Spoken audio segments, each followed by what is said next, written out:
Assalamu alaikum, our esteemed viewers. You are most welcome to yet another episode of our program titled The Social Science of Prophet Muhammad sallallahu alaihi wasallam. As we always have it, our distinguished guest speaker for this program is none other but Dr. Ibrahim Dooba. Dr. Ibrahim Dooba, assalamu alaikum. Alaikum salam wa rahmatullah. I am Ibrahim Muad Adinoe, your usual anchor. During the last episode of this program, that's episode 14, Dr. Ibrahim Doba discussed why beating children could breed violence or will breed violence in the society, according to what science research have shown over time in different geographical part of the world. And inshallah, today in this episode, making it episode 15, we will be discussing why you should not criticize your child. The reason why children shouldn't be criticized. Although, at the end of the day, he will surely tell us, apart from criticism, what is an alternative way to get our children corrected. Doctor, sir, what are we expected to gain from this chapter? Well, first of all, we have to ask ourselves, what do we hope to gain when we criticize children? You know, what is it? You want the children to behave? Is there an alternative to criticism? Or do you just want to have satisfaction? Is it your ego you are trying to satisfy? Because if it is the correction of a child, there is an alternative to criticism. Because criticism does damage to the child, you know? Well, even children, even adults. You criticize them, they feel bad. What you want corrected isn't corrected. And nobody wins. So I'm going to argue from three perspectives. From science, religion, and reality. What's this perspective? What do they say about criticism of children? Is there anything to be gained from it? You know, some people argue. What about constructive criticism? What do you mean by constructive criticism? You know, Seriously? yes. What does it mean? Define constructive criticism, for example. You know, Maybe to criticize somebody constructively. how do you do that? You know. So, you know, there are many things you can use to replace criticism, you know, like instruction. In the life of the prophet, he corrected children. He didn't reprimand them. He didn't shout at them. He instructed. Maybe that's what people call constructive criticism. So you don't agree with the word constructive criticism? What is it? You know? You know? That's serious. Because if you are still putting criticism, there is criticism. It's negative. And we are not doing the literary studies where you do criticism. It's part of the field when you criticize other writers' work. You know, these are children. What are you being constructive about? Why don't you call it instruction? You understand? Or advice to the children. Or teaching, which is the same with instruction. In fact, from the scientific perspective, you know B.F. Skinner, he was a behaviorist in the early 20th century. He said, an animal rewarded for good behavior learns more rapidly than an animal punished for bad behavior. That's animal. An animal An animal rewarded for doing good something behavior, good. yeah. Yes. Will learns learn more rapidly. yes than an animal punished for bad bad behavior. And we are part of animals. Yes, Animal the kingdom. children are animals Yeah. too. That's Except what I now heard. that we children have We human beings. have pride, you know, to protect. We have fists, you know, to protect. So if animals will behave in such a manner, and if you really want the child to learn, then you should reward the child for good behavior. That is one. Another scientist, Hans Selye, said that as much as much as we thirst for commendation, we dread condemnation.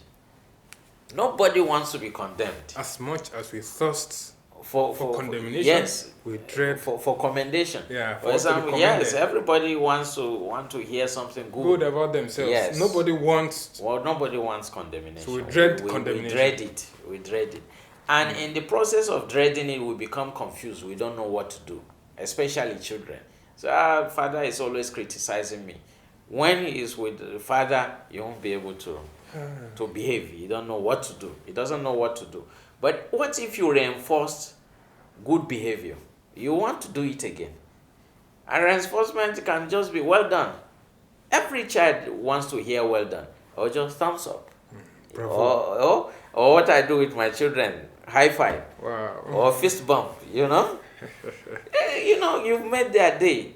Yeah. Make sure early in the morning, commend your child for something he does, Maybe he prayed, say, well done, fist bump, or high five.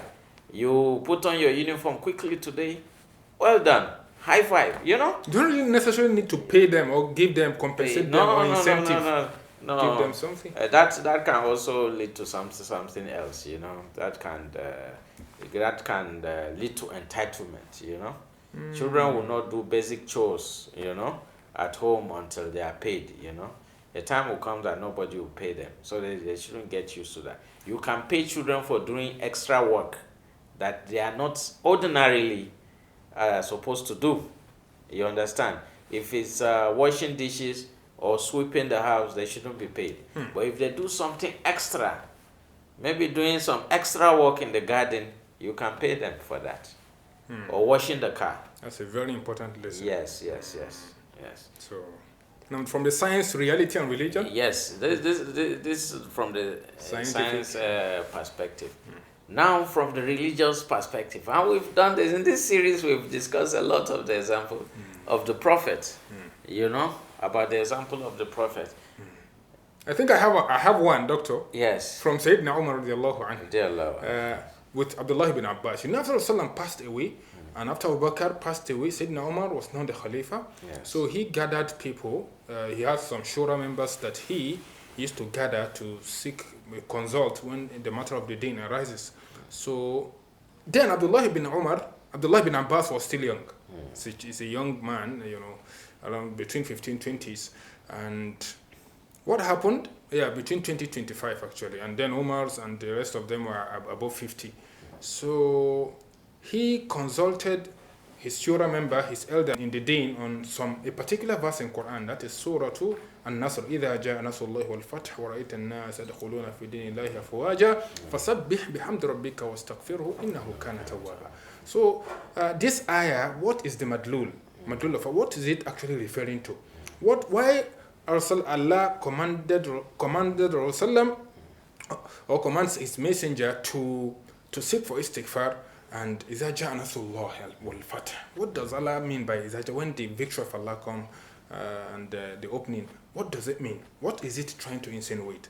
And most of this, the mashayikh, the ulama, gave a different opinion.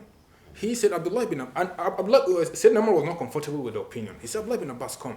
He came. He said, what do you understand from this? And people were feeling like, this young boy, you will be afraid of elders. Like, how will he come and talk? Did you agree with the opinion of the elders? He said, no, I don't agree with them. Why? Because I have a different opinion. He said, what is your opinion? He said, that ayah is actually talking about the death, the demise of our Rasul. I said, no, exactly, that's what's in my mind.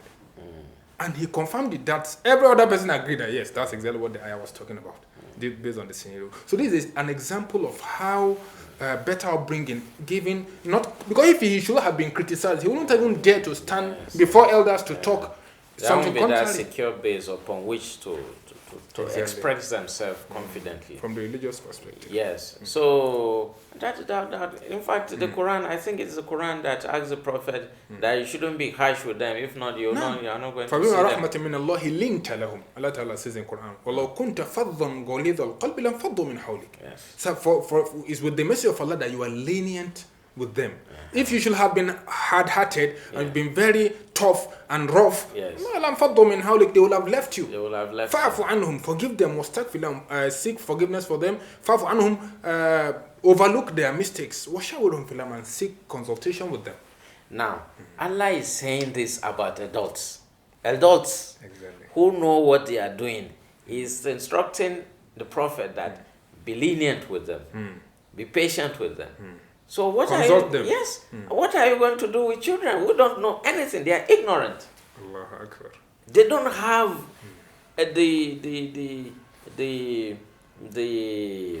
background, the responsibilities of the adults. For example, now they are not subjected to going to choosing right or wrong, or going to heaven and hell. You understand? Exactly. You know. But Allah said this about adults. Now, what do you say about children? You should be more patient with children than with adults, because they are ignorant. They know nothing. Yes. That's the religious perspective, Doctor. Yes, The yes. third one, the reality. Yes, the reality. Nobody wants to be criticized. We know it, you know. Let me quote from the book. Yes, this man was saying,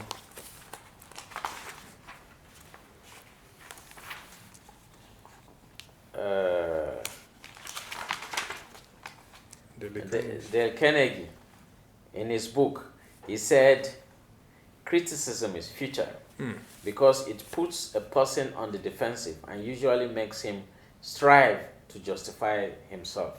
Criticism is dangerous because it wounds a person's precious pride, hurts his sense of importance, and arouses resentment. Exactly. Why will you want to arouse resentment in others? You know? So if, I think everybody can relate to this. If you threaten me, I will say go to hell. Yeah. What will you do? If you are my boss, what will you do? Sack me? Fire me? I will get a better job. You understand? So other human beings are like that. I don't think I'm special in thinking this. But if you threaten me, I will just say go to hell, even if I'm wrong. You understand? Yes. Yeah. So you come to somebody, you understand, you try to correct, you instruct, you teach. It's better than condemnation and criticism. Yes. That is a beautiful one, and from the three perspectives, as earlier mentioned by him, Islam, from the religious, the science, and from also the reality, as we have seen it being displayed and being confirmed by research, being illustrated by Quran and the practice of our Nabi Sallallahu and his Sahaba, on why we should be careful, or we should take an alternative to beating and criticism. Instead of, according to what Doctor said, constructive criticism is actually something that doesn't have a stay in the dictionary, or in your dictionary, and in the reality of life, actually. Criticism, they are mutually exclusive. So it's better you instruct or you guide or whatever. So alhamdulillah, that's what we've learned so far. We'll be stopping here, go for a short break. When we return, we'll continue from our discussion where we stop. Thank you. Assalamu alaikum wa rahmatullahi wa barakatuh.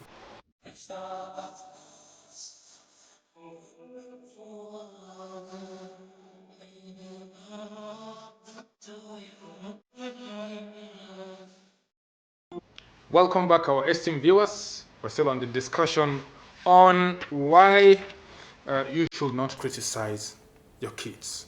And from the earlier part of the discussion, Doctor explained, convincingly to us why we should find alternative to criticism. And he elaborated it from the scientific perspective, Islamic perspective, and also in the reality.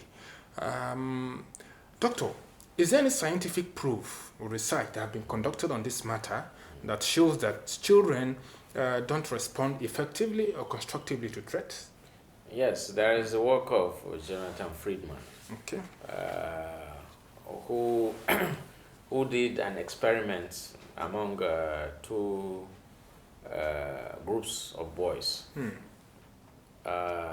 One group, the children were given a set of toys, and they were asked to rate the toys. But that was not what the experiment was about. What the experiment was about was that half of the children, all the children were told not to play with two toys, you know. One group was told with a threat. Yes. Don't play with this. If not, don't play with the toy, or something bad is going to happen. I'm going to be angry, you know. And the other group was given what the scientists call the softly approach. They say, don't play with the toy. It's not good to play with the toy. Yeah, justification. You know, just that. And the scientists will leave the room. Usually, it's only a child that will be left in the room, only one child. When they finish with the child, another child will come like that. So, when the scientists will leave the room for some minutes, and they will observe the children from the glass window. And almost all the children, from the softly group and the threat group, all play with the After toy. being instructed. Yes, except two. One boy from the softly approach and the other from the threat approach. But that was not the design of the what the researchers wanted to know. You know, they wanted to know the long-term effects of their instruction, of their threats. You understand? So 6 weeks later, they came back to the same school. And they came and talked to the children with the same set of toys. You understand? The children that were threatened this time, 77% of them played with the... They want to see that in the survey, yes. Yes. Only 33 or so percent of the children that received the softly approach played with the toys. Even though this time they say you can play with any toy you want. You understand? So, threats do not work. For example, if the toy were dangerous to the children, 77% of those who were threatened played with it. So they will have been hurt by playing with it. You understand? And these ones, they didn't find it that attractive. So less than 40% of them played with it because they were treated to softly approach. So if you want your children to listen, if you want them to behave, don't threaten them. If not, once you turn your back, they will go against what you because accept. then you are not there to see me doing it, so there's no threat now. Yes. And that will also build trust between you and your children. Because if you threaten them and they disobey you, that will become part of them. That, look, you said this yesterday, I disobey. Today also, I will disobey. And they internalize it. But if it's softly approach, they will know that yesterday when you said that, they didn't do it. So they will internalize that too. And they will say, we don't disobey our father because we love him, you know, because it's someone we respect, you know. But if you turn your back and your children mock you, that is not a very good outcome. Yes. Wow, that's a beautiful survey. Yes. Doctor, between criticism and encouragement, how do we juxtapose between? How do we find a middle ground between this? Because sometimes you see children, if you tell them not to do something, they'll go ahead and do it. Whether you encourage them or you tell them to do something, they will not do it. Whether you criticize them, whether you encourage them, they are just dumb. You know, there are three groups of people. There are some people that they are motivated by actions of others, while some are self-motivated. They don't even need people to tell them to do something. Some, even if you talk from now till December, they will not do what they want to do. They will just dumb. So how do we find a way to take care of these issues? Yeah, it's... first of all, we need to make an accommodation that we are dealing with children. So they must do childish things. You understand? Let us get that very clear. So don't expect too much from them. Firstly, They are children. Let them be children. In fact, before the age of 7, let them do whatever they want to do. You understand? Within reason, within reason. You know, don't say that I said the children can do whatever they want to do. Within reason. Don't be so restrictive. Don't have so many rules. Allow children to explore. And what you said about children. Just supervise. Yes, yes. What you just said about children not responding to instruction or encouragement, or you do it again. If it doesn't work once, you repeat it. You repeat the good things. You instruct, they forget or they don't listen. You instruct again. Just because something did not work the first time doesn't mean it's not going to work. You know, one child, once you tell him once, he's going to respond favorably. Another child, it will be as if he didn't hear you the first time. So you need to keep on. Yes. What does the Quran say about reminder? Yeah. When yes. Reminder helps. It helps. It helps the believers. I'm sure it will help children too. Yeah, of course. You know? Sure. So don't be so restrictive. Don't have so many rules, you know. And there are a few exercises you can do that the children will respond more favorably to instructions. Yeah, Doctor, I just remember a statement of Sheikh Muhammad Salih Al Uthaymeen regarding why we should, instead of criticizing our children, we should rather give them conviction, justification on why this to be done. For instance, you tell your child, always try to ensure you observe 5 daily salah. Do you hear me? He said, yes, daddy, I've heard you. If you don't do it, I will punish you. I will do this, I will do that. If you are available, the child might decide, okay, let me do it since my daddy asked me to do it. Since my daddy asked me to do it. He said, if you are not there, there's high chance that child will not do it since you're not available. Maybe you traveled.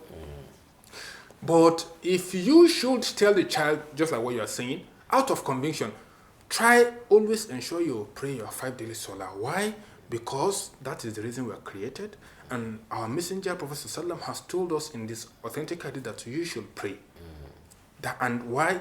Because praying actually make us to discharge our responsibility to Allah who created us and bless us with a lot of things. Make us, convincingly. And if you look at the chapter 2 and 3 of the book, if there are worldly benefits, so you can tell the child that. But worldly benefit, yes. The psychological, the health, the spiritual, and if you are able to convince a child like this, there's high chance that the child will stick to this one more than that threat. Yes.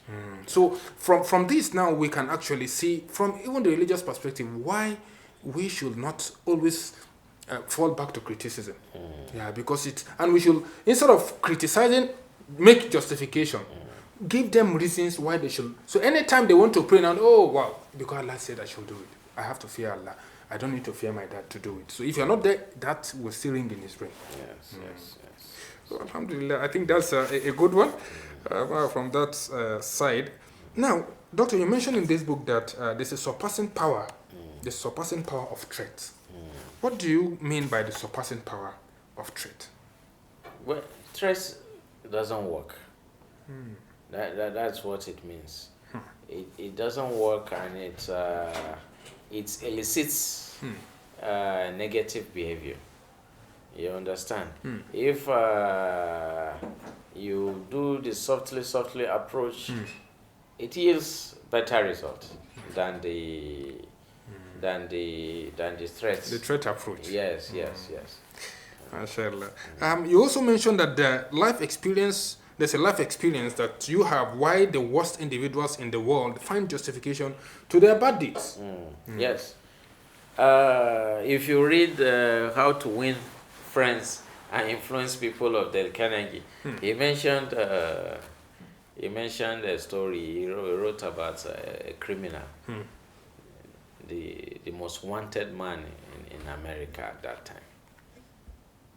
And when he was exchanging gunshots with the policeman, he was wondering, why are they trying to arrest him? He has killed policemen without provocation. He has killed so many people. He has committed all crimes. But he was telling himself What that have I done? what have I done? I was only trying to help my people. You understand? Seriously? So if the most wanted criminal would justify his own atrocities to himself in such a manner, how do you think a child who doesn't know anything, who hasn't even done anything that bad, how do you think he would justify it? Exactly. And if he justifies it to himself, how do you think he will respond to your threats? So why is this guy threatening me? You know, I have not done anything wrong. He doesn't even know that he's wrong. Yes, In the first that's what the child will say, because this is what criminals say. Yeah. That's it. Even our spouses, you know, we will come with righteous anger and say, why didn't she do that? You understand? Yeah. But the wife will say, why is he angry? What have I done wrong?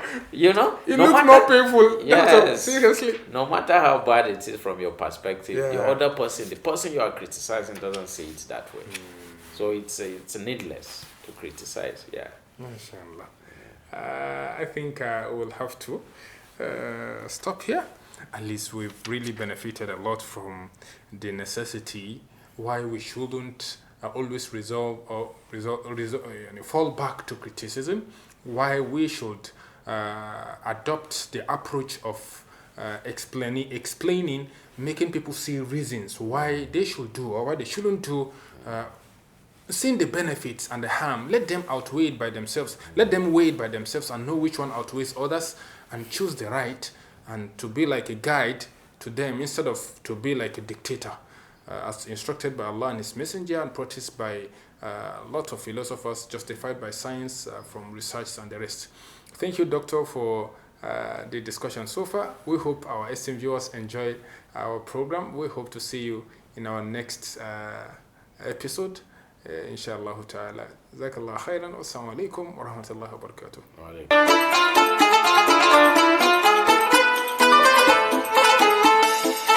Ramadan Mubarak.